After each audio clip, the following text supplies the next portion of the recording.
can't see a damn thing. I see you, Norin. Jared. I see you, Gene. Archipelag-a was started in 1995 by 14 Filipino women at Brown University as an opportunity to voice many perspectives of silenced Filipinos and, by extension, all silenced women. Our word celebrates the multiplicity and diversity of the Filipino culture and experience. The Philippines is an archipelago made up of over 7,000 islands with over 70 different dialects. Reflecting these diverse cultures, Archipelag-a is made up of the females of the Filipino Alliance of Brown University. Each semester, the members of Archipelag-a collaboratively write, edit, and perform new scripts. This semester, Archipelag-a is Mendoza, Trisha Santa, Sarah Day Dad, Ira Phillips, Maria Pina, Regina Mar, and Karina Villanueva.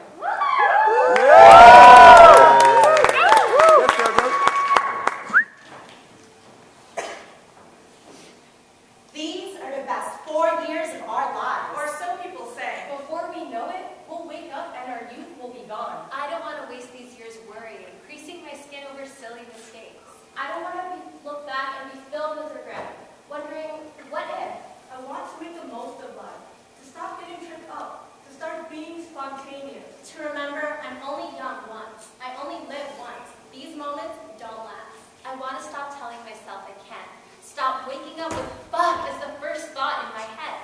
I want to wake up in the morning feeling blessed that I have a bed, a roof over my head, and 24 whole hours to start again. I want to move past the past and leap headfirst into the future. I want to stop wanting and start acting. Instead, I am a Russian doll, hiding inside my layers of skin, in hopes that they don't see how vulnerable I am. Who am I trying to impress? As much as I pretend not to care what people think of me, I do.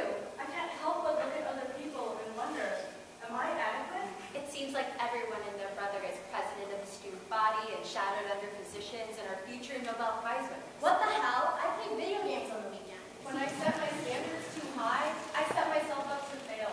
One thing goes wrong and I feel like my life is fucked. Game over, drop out of Brown.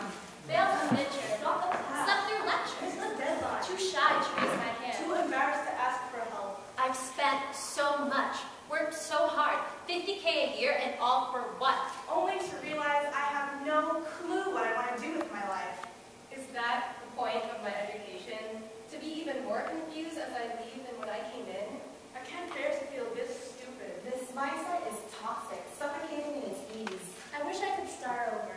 Press rewind on the movie of my life. As if everything that happened a year, a month, a day ago could vanish into thin air. Or fast forward to a day when I can wake up and finally feel like me again. Or maybe I won't be me. I'll be a new me, a better one. I wish I could be fully self-expressed, but I can't. Not while this world continues to see me as who I was and not who I am now. I can feel their eyes judging me, making me critical of myself, scrutinizing my every move, analyzing my every flaw. I feel so damn awkward. Can't talk straight, can't even walk straight. Always stumbling under the weight of their eyes.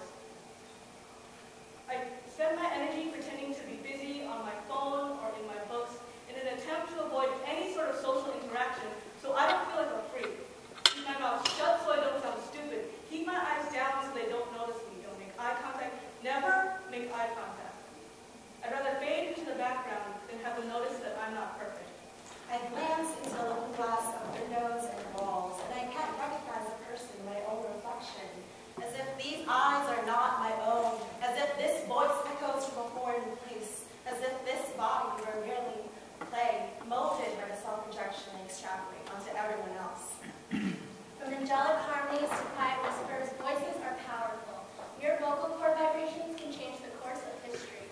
But I'm afraid of my own voice.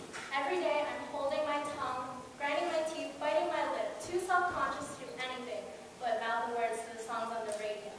I don't want to stutter, I don't want to ramble, I don't want to offend you, so I don't speak.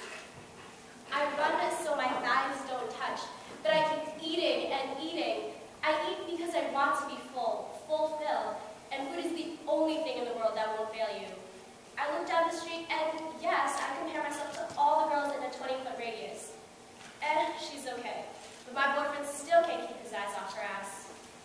I looked at that other girl, the one who replaced me, and I saw everything I wasn't. Everything I simply could never be. Short stature, petite frame, blonde hair, blue eyes, white skin.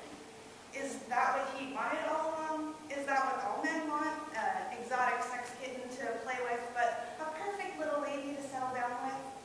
At least that's what the media tells us. Tells us to be, tells us to want, tells us it's normal, blinds us with images of flashy supermodels and ads about products that will improve our otherwise subpar appearance. And we swallow it all, take it all in as truth. We are spoon-fed their bullshit, and we binge on it since it's the only thing we're allowed to eat.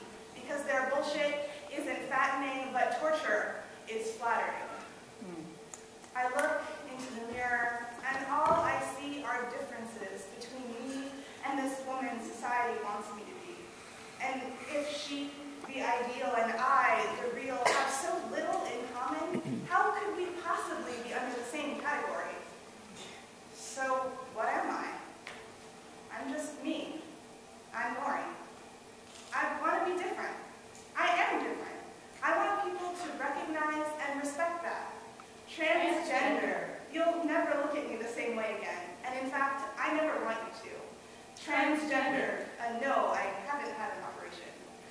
Transgender. Across gender. I've crossed the sprawling borderlines of dominant gender norms, a refugee from fascist heteronormativity. I crossed that border and denounced my citizenship.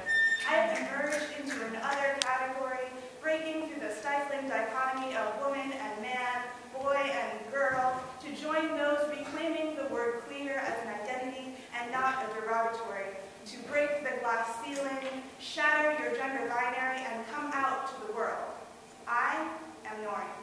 Though nature built my body, it does not and will not control my destiny. My soul is made up of more than just ACTG. Letters should not dictate who I am, who I will be. I'm not a doll to be wound up. Crank, crank, simple go. You can't pull a string from my back, make me sing in your voice, dance to your beat. I have one life, so I should do what makes me happy. Not what what others other want people me are to do. doing. I won't deny that I'm not perfect. Not academically, not emotionally, not spiritually, and not physically. But neither is the world, tilted on its imperfect axis.